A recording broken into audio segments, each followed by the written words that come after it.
Junagadh civil હોસ્પિટલની ખરી સચ્ચાઈ। અહીં આવતા દર્દીઓને બહારથી દવાઓ લખી અમુક ડોક્ટર પોતાના લાભ માટે પ્રાઇવેટ મેડિકલની દવા લખી દર્દીઓની હાલાકી વધારે છે।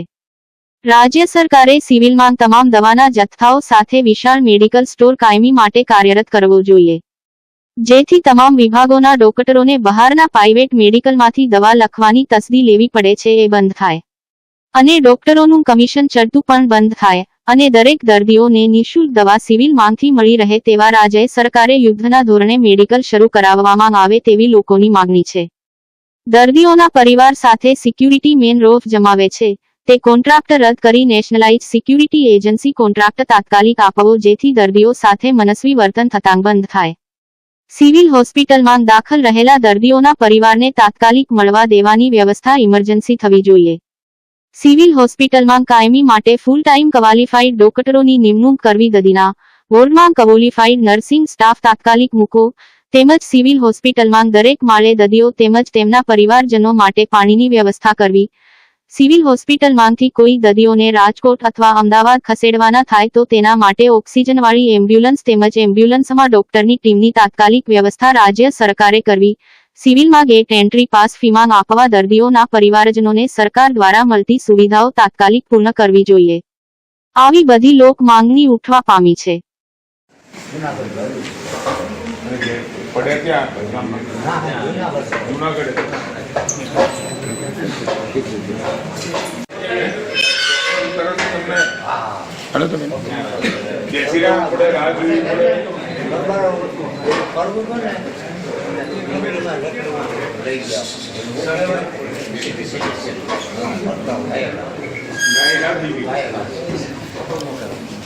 આથી તો હું આપણી વખાણ કરતો પ્રાઇવેટ તો આ સુવિધાઓ તરત જ મળી ગઈ સારું। હા અમે તો અટાણ આવ્યા, હું તો આવ્યો પહેલાં એ વાત કરતો ભાઈને પ્રાઇવેટમાં એટલી સુવિધા સરકાર તમારું ધ્યાન રાખે છે, આ બધી સુવિધાઓ નરેન્દ્રભાઈ ઊભી કરી આપી છે। રોલ સર આજે હોસ્પિટલની મુલાકાતે આવે ક્યાં પર્પસ શું? ગુજરાતની અંદર રિજિયન વાઇઝ જે આપણી મેડિકલ કોલેજો છે, હોસ્પિટલ છે અને સાથે સાથે જિલ્લા વહીવટી તંત્ર દ્વારા નીચે sub district hospital, district PHC, CHC આ તમામે તમામ બાબત બાંધકામથી લઈ અને આરોગ્ય સુધી એટલે ટ્રીટમેન્ટ સુધી અને સાથે સ્ટાફ અને જે પણ લોકો દર્દીઓ ત્યાં પહોંચતા હોય એમની સેવાઓમાં થયેલા સુધાર સરકારે ઘણી બધી ખૂબ કરોડો રૂપિયા ખર્ચી અને આધુનિક અને સારી સારવારો ઉપલબ્ધ કરાવી છે। એ ઉપલબ્ધતા લોકો સુધી પહોંચી ગઈ, કેવી રીતે પહોંચી, ક્યાં આગળ નાની મોટી કેવી લેકિંગ છે, શું છે, કેવી રીતે સુધારી શકાય, મોટાભાગની વ્યવસ્થાઓમાં સંતોષકારક। ગઈકાલે હું ભાવનગર હતો અને ભાવનગર પણ વ્યવસ્થા પીએચસી, સીએચસી, સબ ડિસ્ટ્રિક્ટ અને આપણી જે ડિસ્ટ્રિક્ટ હોસ્પિટલ મેડિકલ કોલેજ અને હોસ્પિટલ આ તમામ એના બાંધકામથી લઈ અને આરોગ્યની સારવાર સુધીની તમામ બાબતોનું આપણે ત્યાં આકલન કર્યું અને દરેક પૂછપરછ કરી અને જ્યાં લેકિંગ લાગ્યું ત્યાં જરૂરી વાત રાજ્ય સરકારને કરવાની હોય રાજ્ય સરકાર કરશે અને નીચે જિલ્લા વહીવટી પ્રશાસનિક તંત્રએ જે કામ કરવાનું છે એ કામ કરવાની સૂચનાઓ પણ આપી, પરંતુ મોટા ભાગે ખૂબ સંતોષકારક આપણને જોવા મળ્યું છે। અને ઘણી વખતે 100 વાત સારી હોય પરંતુ ક્યાંક એક વાત ક્યાંક નબળી હોય તો એ નબળી ઉપસીને આપતી હોય છે। એટલે એકંદરે દર્દીઓના હિતમાં રાજ્ય સરકારને આદરણીય નરેન્દ્રભાઈના સમયથી હેલ્થ કેરને અને એજ્યુકેશનને ખૂબ પ્રાયોરિટી અને તવજ્જો આપી અને ગુજરાત રાજ્યમાં ખૂબ સારું કામ થયું છે અને હું માનું છું ત્યાં સુધી હજુ પણ આવતા સમયમાં રાજ્ય સરકારે અનેકવિધ યોજનાઓ ગરીબ દર્દીઓ માટે, મધ્યમ વર્ગના દર્દીઓ માટે મૂકેલી છે। એનો મહત્તમ લાભ એ લોકોને કોઈ પણ મુશ્કેલી વગર મળે એ રાજ્ય સરકારનો પ્રયાસ। ખાસ કરીને જોવા જાય તો સર જે પ્રાઇવેટ ડોક્ટરો છે જે પ્રેક્ટિસ અહીંયા 2 કલાક કે 5 કલાક આવવાનું હોય છે સર, અહીંયા કોઈ આવતું નથી, માત્ર સિગ્નેચર કરીને જતા રહે છે સર અને દર્દીઓને પારાવાર હાલાકી ભોગવવી પડે છે। આવી એક વાત આવે છે સર। સીએમ સેતુ અંતર્ગત આપણે દરેક જગ્યાએ રાજ્યની અંદર આ સેવાઓ આપણે આપીએ છીએ। એ લોકો ક્યાંય નાના સેન્ટર હોય કે મોટા સેન્ટર હોય અથવા તો કોઈ મોટી મેડિકલ આપણી હોસ્પિટલ કે કોલેજ હોય ત્યાં આગળ આવા સ્પેશિયલાઇઝ સુપર સ્પેશિયલાઇઝ ડૉક્ટરો મેળવવામાં મુશ્કેલી પડતી હોય છે। સીએમ સેતુની યોજના એટલા માટે જ મૂકી હતી કે વધારાના અને વિશેષ કલાકોમાં આવીને અહીંયા સેવા આપી શકે, પરંતુ કમ ભાગ્યે આપણને એવા ડૉક્ટરોની સેવાઓ ઓછી ઉપલબ્ધ થાય છે. અહીંયા આ જ હોસ્પિટલમાં અને તમામ હોસ્પિટલમાં સ્પેશિયાલિસ્ટ અને સુપર સ્પેશિયાલિસ્ટ ડૉક્ટરો માટેના ઇન્ટરવ્યૂ પણ કાઢવામાં આવે છે. અને સીએમ સેતુમાં આપણે સામે ચાલી અને એ નગરની અંદર અથવા તો એ શહેરની અંદર કોઈ પણ આવા ડૉક્ટરો હોય તો સામે ચાલીને સંપર્ક કરી અમને વિનંતી પણ કરીએ છીએ કે અહીંયા આવો, અહીંયા અમે તમને સાથે રેમ્યુનેશન પણ કરીશું, આપીશું અને આપ દર્દીઓની સારવાર માટે આવો. પરંતુ કમ ભાગ્યે પ્રતિસાદ ઓછો મળ્યો છે. અમારા વિભાગે એને રિવ્યૂ કરી અને એના રેટ રિવિઝનનું પણ વિચારી રહ્યા છે. રાતના ડોક્ટરો છે સર, એમાં માત્ર જીઆરથી ચાલવામાં આવે છે, કોઈ ક્વોલિફાઈડ ડોક્ટર હોતા નથી. જે અમુક કેસીસ આવે છે સર, એને પ્રાઇવેટમાં તાત્કાલિક માઇનોર સારવાર કે જે કાપીને એને રિફર કરી દેવામાં આવે છે. અહીંયા મેં જોયું, અહીંયા કેટલાય દર્દીઓ બાળકો હોય, સગર્ભા માતાઓ છે, ક્રિટિકલ કેર મધરો છે, જેની સારી એવી સંભાળ લેવાની જરૂર છે. એ તમામ વિભાગોમાં મેં દર્દીઓ સાથે વન ટુ વન વાત કરી છે. પરસેપ્શન બન્યો છે જુદી વિષય છે, પરંતુ જ્યારે હકીકતની અંદર દર્દીઓને મળીને તમે વાત કરો એટલે આપણને ત્યાં જાણવા મળે છે કે અહીંયા આવેલું કોઈ પણ વ્યક્તિ, કોઈ પણ દર્દી એના સગાવાલા સાથે આવ્યું હોય એટલે એને ઝડપથી ઝડપ સારવાર મળી જાય અને કોઈ પણ પ્રકારનો અસંતોષ હોય એવું માલુમ નથી પડ્યું. અને છતાં પણ તમે જે સૂચન કર્યું છે તેને લઈને એક બાબત સર, પીએમજીવાયની એસઓપી આપે જાય સાહેબ, ક્યારથી લાગુ પડશે? પીએમજીવાયની એસઓપી લાગુ થઈ ગઈ, જે દિવસે જાહેર થઈ અચ્છા સર, એ અહીંયા દિવસથી 40 કરોડ રૂપિયા ઉપર ચૂકવવું થયું છે સાહેબ, એની તપાસમાં સાહેબ એની કોઈ કે તો આ અધિકારી ગેરહાજર છે, આ અધિકારી ગેરહાજર, એવા જવાબ આપવામાં આવે છે. આ બાબતની વાત અહીંયા જિલ્લા લેવલ સુધી હતી અને જિલ્લા લેવલે આવી ફરિયાદ મળતા જિલ્લા કમિટી આની તપાસ કરી અને 1400 જેટલા દર્દીઓ કે જે દર્દીઓ ત્યાં સારવાર લીધી છે એવા દર્દીઓનો વ્યક્તિગત સંપર્ક કરી અને વાતચીત પણ કરી અને એમાં જે નાની મોટી અનિયમિતતાઓ મળી છે, કેવી અનિયમિતતા, કોઈ પ્રોસિજર અથવા તો સારવારમાં નહીં, પરંતુ કોઈ દર્દીને ડિસ્ચાર્જ કરતી વખત 300 રૂપિયા આપવાનો વિષય હોય અથવા તો જે પીએમજેવાયમાં ક્લેમ કર્યા પછી ક્યાંક નાના મોટા પૈસા લેવાયો એની સ્ક્રુટિની ચાલી રહી છે. એટલે એ આખો વિષય હજુ પણ મિટિંગ કરી અને એમાં ડિટેલ તપાસ કરી અને પછી જ હું વધારે કહીશ. સાહેબ, મેડિકલમાં 12માંથી દવા લખી દે છે, શું કહેશો સર? થી આપણે ત્યાં પત્રકાર પરિષદની અંદર આખી આપી છે, પત્રકારોને આપી છે અને સાથે એસઓપી જાહેર પણ કરી છે અને બહુ એ મોટો વિષય છે. સાહેબ, આ 12થી દવા લખી દે સિવિલમાં, શું કહેશો બાબતે? અને સાહેબ કેવી વ્યવસ્થા હોવી જોઈએ સિવિલમાં? સાહેબ દવા નથી મળતી, 12થી લખે અને 12થી લેવો તો કે આ નથી હાલતી, શું કહેશો સાહેબ? ઇસ્યુ બનતા હોય છે. જ્યારે તમારા જ એમએલએ અને ડેપ્યુટી મેયરે વિઝિટ કરી હતી, સરપ્રાઇઝ વિઝિટ, અને ક્ષતિઓ આવી હતી, જેમાંની એક ક્ષતિ આ પણ હતી કે ભાઈ દવાઓ માટે 12થી રેફરન્સ અને 12થી લેવો તો સાહેબ આ નથી ચાલતી એમ કહે છે. ગંભીર બાબત માનો છો આને તમે? દવાઓની અંદર ગયા વર્ષે એસેન્શિયલ ડ્રગ લિસ્ટની અંદર લગભગ 700 જેટલી દવાઓ હતી. એના પછી આપણે વધારાની ઉમેરી અને ઓલમોસ્ટ ડબલ 1350ની આજુબાજુની દવાઓ ઈડીએલમાં આપણે સામેલ કરી છે. એસેન્શિયલ ડ્રગ લિસ્ટમાં સામેલ થયેલી દવાઓના આપણે ટેન્ડર પણ કર્યા છે અને ઘણી વખતે એવું થતું હોય છે કે જ્યારે એ સપ્લાય અને જથ્થો એ આપણે મોકલ્યો જ હોય છે, પરંતુ તમે જે વાત કરી રહ્યા છો કે 12થી દવા લખાય છે, ક્યાંક એવા સંજોગોમાં ઓછું હોય છતાંય તમે જ્યારે મુદ્દો ધ્યાનમાં લાવ્યા છે એટલે હું એની પણ ચર્ચા કરી. સાહેબ, મેડિકલ ખરેખર ખુલ્લું છે સિવિલનું? આપણે જુનાગઢમાં આપણે વ્યવસ્થા કરશું, સરકાર દ્વારા વ્યવસ્થા મેડિકલનું એક થાય તો સાહેબ વધારે સારું. આ લોકોની માગણી છે કે સિવિલમાં દવા મળે તો જેથી કરીને જે ગરીબ દર્દી છે એને બહાર મેડિકલમાં ન દેવું ને કમિશન ન દેવું. આપણે અહીંયા સિવિલમાંથી જ આપણી પાસે જે એસેન્શિયલ ડ્રગ લિસ્ટની તમામ દવાઓ, ચાહે પીએચસીમાં નક્કી કરેલી દવાઓ હોય, સીએચસીમાં કરી હોય, સબ ડિસ્ટ્રિક્ટમાં હોય કે ડિસ્ટ્રિક્ટ લેવલ કે આપણી મેડિકલ કોલેજોમાં જે. નમસ્કાર દર્શક મિત્રો, સૌરાષ્ટ્ર મીડિયા ન્યૂઝમાં હું રવિન્દ્ર ખંસરા આપ સૌ દર્શક મિત્રોનું હાર્દિક સ્વાગત કરું છું. હવે આગળ વાત કરતા પહેલા સૌરાષ્ટ્ર મીડિયા ન્યૂઝે હવે જુનાગઢ સિવિલ હોસ્પિટલમાં થતા ગેરભ્રષ્ટાચારના મુદ્દાને લઈને હવે આગળ વધી રહ્યું છે અને આવતીકાલની જે આ લડાઈ છે તે આજથી જ, એટલે કે આવતીકાલની લડાઈ છે તે આજથી જ શરૂ કરી દેવામાં આવી છે. જ્યારે જુનાગઢ સિવિલ હોસ્પિટલની વાત કરીએ તો જુનાગઢ સિવિલ હોસ્પિટલની વાત કરીએ તો જે તે સમયના જે અગાઉના જે જુનાગઢ સિવિલ હોસ્પિટલની સ્થાપના થઈ તે વખતે માન્ય તત્કાલ મુખ્યમંત્રી અને હાલના વડાપ્રધાન નરેન્દ્રભાઈ મોદી સાહેબ દ્વારા જે તે સમયે જાહેરાત કરવામાં આવી હતી કે જુનાગઢના દર્દીઓ માટે તમામ પ્રકારની સારવાર પૂરી પાડતી સ્પેશિયાલિસ્ટ, મલ્ટી સ્પેશિયાલિસ્ટ ડોક્ટર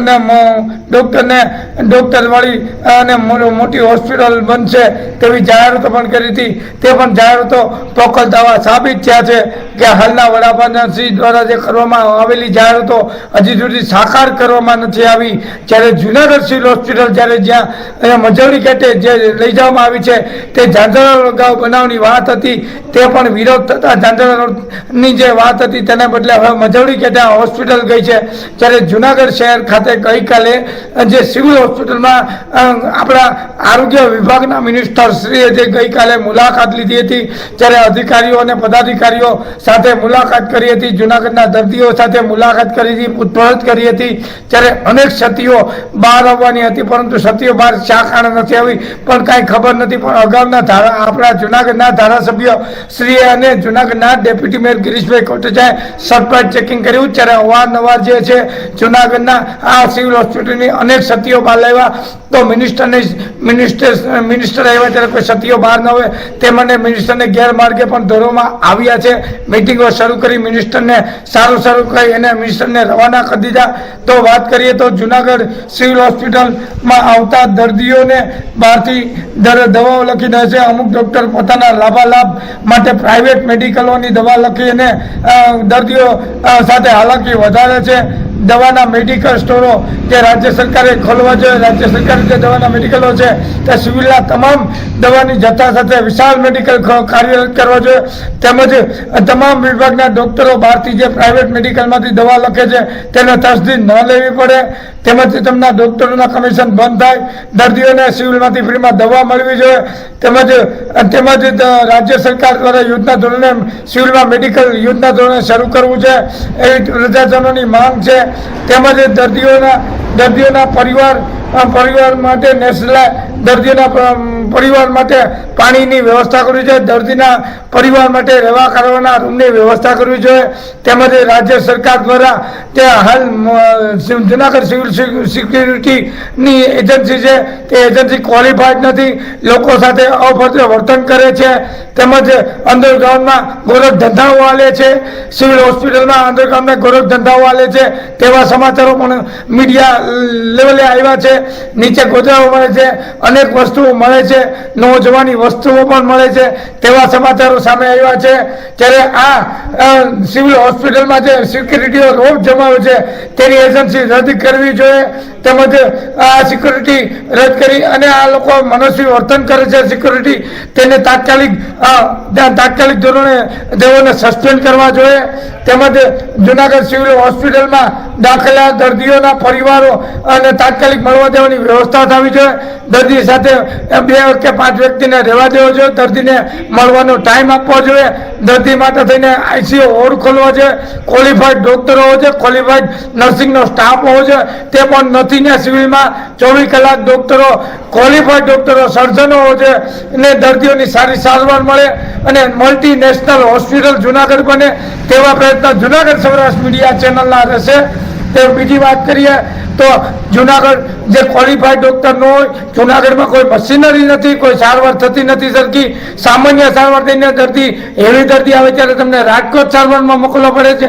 પરંતુ રાજકોટની પણ તો અમદાવાદની સિવિલ હોસ્પિટલ છે તે જુનાગઢની સિવિલ હોસ્પિટલ બને તેવા પ્રયત્ન રાજ્ય સરકાર કરે તેવી માગણીઓ પણ કરવામાં આવી રહી છે. તેમજ વાત કરીએ તો એમ્બ્યુલન્સની વ્યવસ્થા પણ સિવિલમાં નથી, તે સિવિલમાં એમ્બ્યુલન્સની વ્યવસ્થા થવી જોઈએ, મેડિકલની વ્યવસ્થા થવી જોઈએ, દર્દીઓને મળવા રહેવાની વ્યવસ્થા થવી જોઈએ, દર્દીઓના પાણી માટેની વ્યવસ્થા, પરિવારના પાણીની વ્યવસ્થા.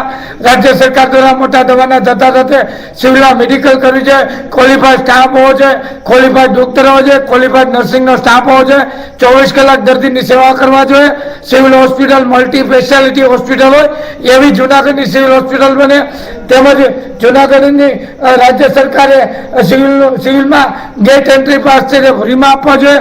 દર્દીને મળવા જાય ત્યારે મનસ્વી વર્તન કરે છે સિક્યુરિટી વાળાઓ તેમને સસ્પેન્ડ કરવા જોઈએ. તે બધી માગણીઓ છે કે જુનાગઢ સિવિલ હોસ્પિટલમાં મેડિકલની જરૂરિયાત છે. સિવિલ હોસ્પિટલમાં નવી સિક્યુરિટી એજન્સી સ્થાપવી જોઈએ. સિક્યુરિટી એજન્સી બાદ પાણીની વ્યવસ્થા હોવી જોઈએ. દર્દીને રહેવા માટે અને દર્દીના પરિવાર માટે સ્પેશિયલ મલ્ટી સ્પેશિયાલિટી હોસ્પિટલ અમદાવાદની છે તે દર્દીને રહેવા માટેની વ્યવસ્થા હોય છે. તેમજ દર્દીને ખાવા પીવા તેમજ પરિવારજનોને રહેવા ખાવા પીવાની વ્યવસ્થા થવી જોઈએ અને સુવિધાયુક્ત હોસ્પિટલ બનવી જોઈએ. તે આ અનેક પ્રશ્નો સિવિલના છે અને આ સિવિલના જે હાલના ડોક્ટરો છે તે બહારથી મેડિકલમાંથી પ્રાઇવેટ મેડિકલમાં દવા લખે છે. તે ડોક્ટરો પોતાના કમિશનો મેળવે છે. તે તમામ ગોરખ ધંધાઓ બંધ થાય અને યોગ્ય દિશામાં રાજ્ય સરકાર પગલાં ભરી સિવિલમાં વિશાળ મેદનીનું મોટા દવાના જથ્થા સાથે મેડિકલ ખોલે યુદ્ધના ધોરણે તેમજ દર્દીની મળતી સારવારો તેમજ દર્દીના પરિવારની યોગ્ય દિશામાં રહેવા કરવાની ટિફિનની ખાવા પીવાની વ્યવસ્થા થાય તેવા રૂમોની વ્યવસ્થા કરવી જોઈએ. અને જુનાગઢની સિવિલ હાલ મજૂરી કે છે તેથી ખસેડી અને જુનાગઢ સિટીમાં હોસ્પિટલ હોવી જોઈએ. કેમ કે લોકો બારોબારથી લોકોને જવું પડે છે. લોકોને સિટીમાં રહેતા લોકોને બહારના ધક્કા થવા પડે છે. 108 ને અનેક વિસ્તારો નાના આંકડા વિસ્તારો છે 108 આવતી નથી. ત્યારે જુનાગઢની સિવિલ હોસ્પિટલ જૂની સિવિલ હોસ્પિટલમાં હતી ત્યાં લેવી જોઈએ અને વિશાળ જૂનાગઢમાં પ્રજ્ઞાચક્ષુ બહેનોએ ગરબા સાડી વક્તૃત્વ સ્પર્ધા જનરલ નોલેજ લોકગીત અભિનયમાં દિવ્ય ઓજસ પાથર્યા. અભ્યાસ સહિતની ઇતર પ્રવૃત્તિઓમાં પણ ગુજરાતના તેજસ્વી બહેનો માટે 28 અને 29 ડિસેમ્બર યોજાયેલા કાર્યક્રમના આયોજનનો માંગ પ્રજ્ઞાચક્ષુ ચેરિટેબલ ટ્રસ્ટ અને સત્યમ સેવા યુવક મંડળ દ્વારા પ્રજ્ઞાચક્ષુ ગરબા બહેનો માટે ગરબા હરીફાઈ સાડી લોકગીત વક્તૃત્વ સ્પર્ધા જનરલ નોલેજ વગેરે સ્પર્ધાઓનો કાર્યક્રમ યોજાયો હતો. 208 બહેનોએ આ સ્પર્ધામાં ઉત્સાહભેર ભાગ લીધો હતો. જેમાં ગરબા સ્પર્ધામાં પ્રજ્ઞાચક્ષુ બહેનોએ લયબદ્ધ રીતે વિવિધ સ્ટેપ કોઈપણ ભૂલ વિના રજૂ કર્યા હતા. સાડી સ્પર્ધામાં પણ બહેનોએ રંગબેરંગી સાડીઓ પરિધાન કરી સ્ટેજ ઉપર ઉપસ્થિત થઈ હતી. આ કાર્યક્રમનું ઉદ્ઘાટન શ્રીમતી પ્રવીણાબેન ચોકસી, જવાહરભાઈ ચાવડા, હરસુખભાઈ રાદડિયા, મનસુખભાઈ પોપટ, ભરતભાઈ નંદાણીયા, મેહુલભાઈ દવે, ડો. બકુલ બુચ વગેરેના હસ્તે કાર્યક્રમને ખુલ્લો મૂકવામાં આવ્યો હતો. કાર્યક્રમના મુખ્ય મહેમાન તરીકે વિજયાબેન લોઢિયા, જ્યોતિબેન કેશવાલા, અમુદાનભાઈ ગઢવી, સુશીલાબેન શાહ, ચેતનાબેન પંડ્યા, પુષ્પાબેન પરમાર, ચેતનાબેન મિશ્રાણી, જયશ્રીબેન વેકરિયા, શારદાબેન લાઠિયા, રશ્મિબેન વિઠલાણી, નિશાબેન પાનેરા, મીનાબેન સુખડિયા, ગિરીશભાઈ મશરૂ વગેરે ખાસ ઉપસ્થિત રહ્યા હતા.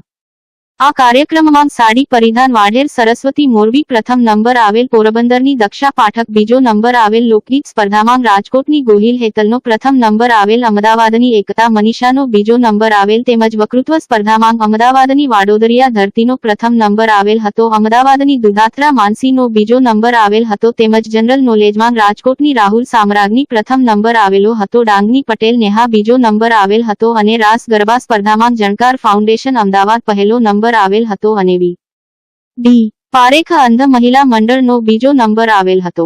કાર્યક્રમને સફળ બનાવવા માટે સંસ્થાના પ્રમુખ શ્રી મનસુખભાઈ વાજા, મુકેશ ગીરી, શિવગીરી મેઘનાથી, કે ડી સંઘવી, બટુક બાપુ, અરવિંદભાઈ મારડિયા, શાંતાબેન બેસ, સંતોષબેન મુદ્રા, અલ્પેશભાઈ પરમાર, ચંપકભાઈ જેઠવા, કમલેશભાઈ પંડ્યા, પ્રવીણભાઈ જોશી, દયાબેન માણેક, પાયલબેન મેઘનાથી વગેરે કાર્યક્રમને સફળ બનાવેલ હતો. રવિન્દ્ર કંસારા, જુનાગઢ. એટલે સરકારની અંદર એને સાથ આપ્યો છે. આવા સારા કામની અંદર પોતે સહભાગી બન્યા છે. તો અમારી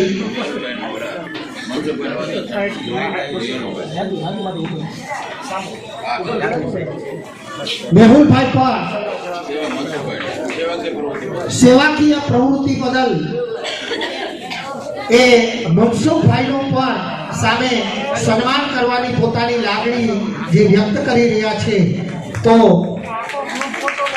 મેહુલભાઈ જુનાગઢ સિવિલ હોસ્પિટલની અંદર જે દીકરીઓ બોલતી હતી અને એવી સરવાણીથી એની જે જ્ઞાનની જે પીપાસા હતી એ સ્ટેજ આજે દીકરીઓને મળ્યું. તમે સારું બોલી શકો છો. તમે આવા જ આપણી વચ્ચે ઉપસ્થિત મારી બેન એવા ચેતનાબેન મિશ્રાણી કે આજ વર્ષોથી અમે સાથે મળીને સેવાના યજ્ઞ કામ કરીએ છીએ. કૈલાસપુરી આવી જાય.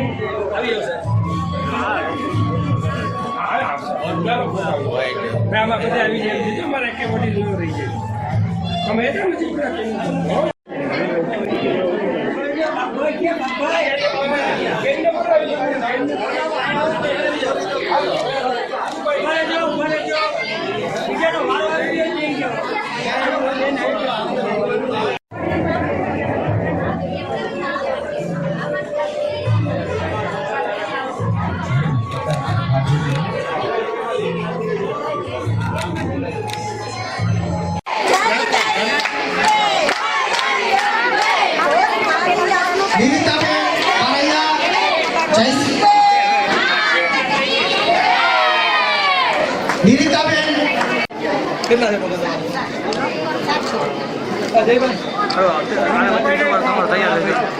ત્યાર પછી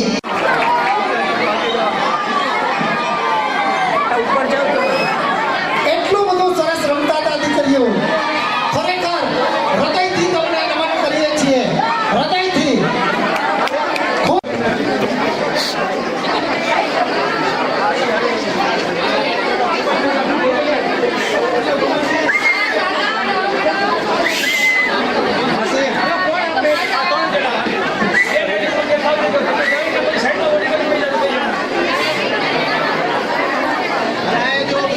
પૂરી ટીમને ખૂબ ખૂબ ધન્યવાદ. મારું નામ વાડા રમીલા બાબુભાઈ છે એ ખરેખર આમ કહેવાય કે બધી જ ખબર હોય ક્લેરિકલ વર્ક કરવાની કોમ્પ્યુટર વર્ક કરવાની અને રાત દિવસ મુખ સાથે એની ધરોહર થઈ અને ઊભી રહે છે. તમારી જે સાથે રમેશભાઈ જોડાશે, નીરવભાઈ જોશી અને ભણતસિંહ ઝાલા સાથે. મારું નામ કિંપલ ભટ્ટ છે. હું કચ્છ ભુજથી આવું છું અને અંધકન્યા છાત્રાલય પ્રજ્ઞાચક્ષુ ચેરિટેબલ ટ્રસ્ટ જૂનાગઢમાં રહીને ઇંગ્લિશ સાથે BA કરું છું. તો આજે છે ત્યાં દર વર્ષની જેમ આજે પરિધાન સાડી પરિધાન અને એમ જ અલગ અલગ કોમ્પિટિશન રાખવામાં આવી હતી તો અમને ખૂબ મજા આવી. અને આજે નંબર અમારો રાસ ગરબા કોમ્પિટિશન હતી, સાડી પરિધાન હતી, તેમજ ક્વિઝ અને વકૃત્વ કોમ્પિટિશન હતી. એમાં રાસ ગરબા ખુશ છે કે બધી છોકરીઓ આ જ એક એવો સ્થળ છે કે અમે બધી છોકરીઓ એકબીજાને મળી શકીએ ને ભેગી થઈ શકીએ ને 2 દિવસ સુધી અમે એન્જોય કરી શકીએ. એ બદલ હું અમારા ટ્રસ્ટીનો ખૂબ ખૂબ આભાર વ્યક્ત કરું છું કે અમારા રહેલી સશક્ત શક્તિને બહાર લાવવા માટે આવી કોમ્પિટિશન યોજવે છે અને અમે બધા એમાં હોશપૂર્વક અને ખુશીપૂર્વક ભાગ લઈ શકીએ છીએ. મારું નામ ધરતી વાડોદરિયા છે. હું શ્રી વીડી પારેખ રાજકોટથી અભ્યાસ કરી આવી છું અને ગોંડલથી આવું છું અને મારો અહીંયાનો બહુ જ સારો અનુભવ રહ્યો. પહેલી જ વાર હું આ કોમ્પિટિશનમાં ભાગ લેવા આવી અને ખૂબ સારો માહોલ રહ્યો અને ખૂબ મજા પણ આવી, ઘણું શીખવા મળ્યું. અને મારો વિષય હતો 40 અમે વક્તૃત્વ સ્પર્ધકો હતા, એમાંથી સુખી જીવનની જડીબુટી મારો વિષય હતો અને મારો પ્રથમ નંબર આવ્યો અને હું ખૂબ જ ખુશ છું. Thank you. નમસ્કાર, મારું નામ મિત્તલ કાતરિયા, રાજકોટથી આવું છું. શ્રી પ્રજ્ઞાચક્ષુ ચેરિટેબલ ટ્રસ્ટ કન્યા છાત્રાલય જૂનાગઢ આયોજિત વક્તૃત્વ સ્પર્ધામાં મેં પ્રજ્ઞાચક્ષુને ઉપયોગી વિશિષ્ટ સાધનો એ ઉપર મારું સ્પીચ આપી હતી અને હું તૃતીય ક્રમાંકે ઉત્તીર્ણ થઈ છું. એની મને ખૂબ જ આનંદ છે કારણ કે ઘણી બધી કોમ્પિટિશન, ઘણા બધા સ્પર્ધકો હતા, તેમાં મને 3 મિનિટ સુધી બોલવાનો તક મળી હતી અને મેં મારા વિચારો રજૂ કર્યા. તેમાં હું તૃતીય ક્રમાંક પ્રાપ્ત કર્યો. તે બદલ હું આ સંસ્થાનો પણ આભાર માનું છું. ત્રીજો, મારું નામ દુધાત્રા માનસી છે. હું સરસ્વતી કરારનાકુલમ અમદાવાદથી આવું છું અને આજની આ વક્તૃત્વ સ્પર્ધામાં મારો વિષય હતો સ્ત્રી પુરુષ સમાનતા. મને ખૂબ મજા આવી. બહુ જ કાઠું હતું, કારણ કે 3 મિનિટની અંદર મારા વક્તવ્યને પૂર્ણ કરવાનું હતું અને સ્ત્રી પુરુષ સમાનતા વિશે તો બહુ જ બધું બોલી શકાય, પરંતુ મેં મારા સારા પ્રયત્ન કર્યા અને નિર્ણાયકોનો નિર્ણય મને ખૂબ ગમ્યો. મારો 2nd નંબર આવ્યો અને હું ખૂબ ખુશ છું. અને લગભગ 40 જેટલા સ્પર્ધકો હતા, એમાં મારો 2nd નંબર આવ્યો છે. ખૂબ ખુશ છું. Thank you. અમદાવાદથી આવું છું. જુનાગઢમાં 210 દીકરીઓએ અલગ અલગ સ્પર્ધાઓમાં ભાગ લીધો છે, કે સાડી સ્પર્ધા છે, વક્તૃત્વ છે, ગરબા છે, દરેક અલગ અલગ સ્પર્ધાઓમાં ભાગ લીધો છે અને મેં સાડી સ્પર્ધામાં ભાગ લીધો હતો. અહીંયા ખૂબ મજા આવી અમને લોકોને અને વ્યવસ્થા પણ બહુ સરસ હતી. Thank you so much. કઈ રીતનો કાર્યક્રમ ને કેવી રીતની વાત હતી? અહીંયા કાર્યક્રમમાં સારી સ્પર્ધા, દરેક સ્પર્ધાઓ હતી અલગ અલગ અને અહીંયા 5 ઇનામો આપવામાં આવ્યા હતા અલગ અલગ નંબર પ્રમાણે. કઈ કઈ સ્પર્ધા હતી? અહીંયા હતી વક્તૃત્વ સ્પર્ધા હતી, રાસ ગરબા હતા, સાડી પરિધાન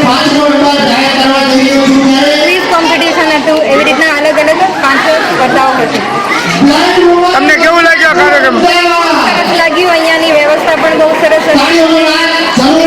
બ્લાઇન્ડ વ્યક્તિને એક ઓપોર્ચ્યુનિટી આપી છે, એના માટે ખૂબ ખૂબ અભિનંદન. ક્યાં રહો છો તમે? હું અંધ વુમન વસ્ત્રાપુર. વિશ્વ હિન્દુ પરિષદ જૂનાગઢ મહાનગરના સેવા વિભાગ દ્વારા દર શનિવારે ચાલતું સાપ્તાહિક બાલ સંસ્કાર કેન્દ્ર. વિશ્વ હિન્દુ પરિષદ જૂનાગઢ મહાનગર સેવા વિભાગ અંતર્ગત ભભૂતિયા હનુમાનજી મંદિર, પ્રફુલ્લ ચોક, રેલવે કોલોની પાસે દર શનિવારે સાપ્તાહિક બાલ સંસ્કાર ચાલે છે, જેમાં બાળકોને ધાર્મિક સંસ્કાર, હિન્દુ સંસ્કૃતિનું જ્ઞાન આપવામાં આવે છે. જેમાં ઉપસ્થિત જૂનાગઢ મહાનગરના સત્સંગ પ્રમુખ નથુભાઈ આહિર દ્વારા બાળકોને પ્રભુ શ્રીરામ અને હનુમાનજી મહારાજની આનુષંગિક વાર્તા કહેવામાં આવી, તેમજ ત્યાંના વડીલો દ્વારા પ્રસંગ અનુરૂપ ધાર્મિક દૃષ્ટાંત કહેવામાં આવેલ અને ત્યારબાદ નાના નાના ભૂલકાઓ દ્વારા સુંદર રામધૂન તેમજ હનુમંત ચાલીસાના પાઠ આરતી કરવામાં આવેલા બાલ સંસ્કાર કેન્દ્રમાં દાતા તરફથી બાળકોને બુંદી ગાંઠિયા પ્રસાદી રૂપે આપવામાં આવેલ હતા. આ બાલ સેવાયજ્ઞ માંગ વિહિત તેમજ સ્થાનિક લોકોની વિશેષ ઉપસ્થિતિ રહી હતી. આ સંપૂર્ણ બાલ સંસ્કાર કેન્દ્ર સેવા પ્રમુખ પરાગભાઈ તન્ના અને સહ સેવા પ્રમુખ જોગીભાઈ કોટેચા દ્વારા સંચાલન કરવામાં આવે છે, જે જૂનાગઢ મહાનગરના મંત્રી એડવોકેટ જયેશભાઈ ખેસવાણીની યાદીમાં જણાવેલ છે. હું ભરત તન્ના, સેવા પ્રમુખ વિશ્વ હિન્દુ પરિષદ જૂનાગઢ મહાનગર. આપ સૌને ધ્યાનમાં છે, દર ગુરુવાર સેવા સાપ્તાહિક દિન તરીકે ઉજવવામાં આવે છે. આજ રોજ CTS ગ્રાઉન્ડની પાસે, જેપી ફાટકની પાસે, ત્યાં ઓમકારેશ્વર મહાદેવ તેમજ ખાખી હનુમાનજી મહારાજનું મંદિર આવેલું છે. ત્યાં સાફ સફાઈ અભિયાનનો કાર્યક્રમ થયેલ હતો, તેમજ આગામી સમયમાં પણ હજી અમારું આ કાર્ય ચાલુ રહેશે. આજના આ સેવા યજ્ઞમાં અમારી સાથે સહસેવા પ્રમુખ જોગીભાઈ કોટેચા, સત્સંગ પ્રમુખ નથુભાઈ આહિર, ગિરનાર પ્રખંડ મંત્રી હિરેનભાઈ પાંડે, હિરેન્દ્ર બાબુ સોલંકી, અશોકભાઈ તેમજ અન્ય વિહિપના કાર્યકર્તા જોડાતા.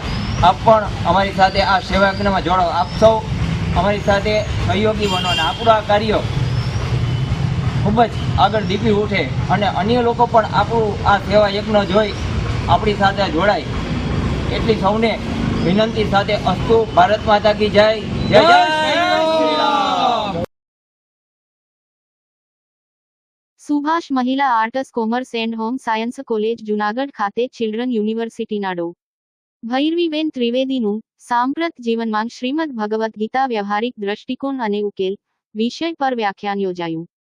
સુભાષ મહિલા arts and commerce and home science કોલેજમાં જૂનાગઢ ખાતે તા 30 ડિસેમ્બર 2024 રોજ ચિલ્ડ્રન યુનિવર્સિટી ગાંધીનગરના સંસ્કૃત વિષયના પ્રાધ્યાપક ડો. ભૈરવીબેન ત્રિવેદીએ સાંપ્રત જીવનમાં શ્રીમદ ભગવદ્ ગીતા વ્યવહારિક દ્રષ્ટિકોણ અને ઉકેલ વિષય પર મન્ય પ્રવચન આપેલ. આ પ્રવચનની શરૂઆત પ્રાર્થના અને દીપ પ્રાગટ્યથી કરવામાં આવી હતી. ત્યારબાદ આચાર્ય શ્રી બલરામ ચાવડા સંપાદિત પુસ્તક રામાયણ સતકોટી અમારા થી સ્વાગત કરી પુષ્પોને ડાળી પર જ મહેકતા રહેવા દઈને શબ્દોની જ સુગંધ પ્રસરવા દેવાનો ઉચિત વિચાર સૌ કોઈને પસંદ પડ્યો હતો. ત્યારબાદ શબ્દોથી સ્વાગત પ્રિન્સિપાલ શ્રી ડો. બલરામ ચાવડાએ કરેલ. એમણે જણાવ્યું હતું કે અધ્યાપકો શિક્ષણ સાથે સંશોધનનું પણ કામ કરતા હોય છે. બહુમુખી પ્રતિભા ધરાવતા સાંસ્કૃતિક વારસો ધરાવતા ભૈરવીબેન છે. સાથે સાથે તેમણે સંસ્થાની નીતિ રીતિ અને કાર્યોથી વક્તાનો પરિચય કરાવ્યો હતો. વિશેષમાં જણાવેલ કે આપણા જીવનમાં સૌથી વધુ નજીક હોય તો એ છે કૃષ્ણ. ભલે આપણે એને પૂછતા હોઈએ કે ન હોઈએ, એમના મુખેથી પ્રગટેલી ગીતા બહુ મોટું મહત્વ ધરાવે છે. વક્તા ભૈરવીબેને પોતાના પ્રવચનમાં જણાવેલ કે દુનિયાનું સૌથી મોટું સંશોધન એટલે શ્રીમદ ભગવદ્ ગીતા. અધ્યાપકોનો માત્ર એ જ ધર્મ નથી શિક્ષણ આપી દેવું, એ કેટલાક ઉકેલો પણ બતાવે છે. તમે એવી પવિત્ર ભૂમિ પર ભણી રહ્યા છો જ્યાં ગિરનાર છે, તેથી તમે ભાગ્યશાળી છો. ગીતા વિશે થોડું ઘણું પણ જાણી લ્યો તો ઘણું બધું સમજાઈ જાય. એમાં કહેવાયું છે કે તારા માંગ છે એ જ મારા માંગ છે. ગીતા સારની પંક્તિઓ તેમને પોતાની રીતે ઢાળી સમગ્ર ઓડિયન્સને સુમધુર કંઠે ગવડાવી પ્રશ્નોત્તરી કરી ઉર્જા પ્રગટાવી હતી. ગીતાને વાગોળતા રોજ નવા વિચારો મળે છે. ગીતાના 18 અધ્યાય છે, જેમાં ભીષ્મ પર્વમાં ઘણો બધો બોધ મળે છે, જેના દરેક શ્લોકમાં જબરી તાકાત છે. શંકા ઉત્પન્ન થઈ અને તેમાંથી ઉકેલ પ્રાપ્ત થયો છે. આપણે સમસ્યાના સમાધાન માટે પ્રયત્ન કરવો જોઈએ. મને ગમતું નથી પણ શું મુસીબત છે એ જ ખબર નથી. આ માટે પહેલા મુશ્કેલીને ઓળખવી જોઈએ તો એનો ઉકેલ મળી શકે. સમસ્યાને સમય પર છોડી દેવી જોઈએ, એમ તેમણે જણાવ્યું હતું. આ કાર્યક્રમનું આભાર દર્શન ડો. નરેશ સોલંકીએ કરેલ તથા કાર્યક્રમનું સુંદર સંચાલન પ્રા. નયનાબેન ગજરે કર્યું હતું. આ જાતના નિતનવીન બોધદાયક સમાજોપયોગી કાર્યક્રમો યોજવા બદલ સંસ્થાના ટ્રસ્ટી શ્રી જવાહરભાઈ ચાવડાએ અભિનંદન સહુને પાઠવ્યા હતા.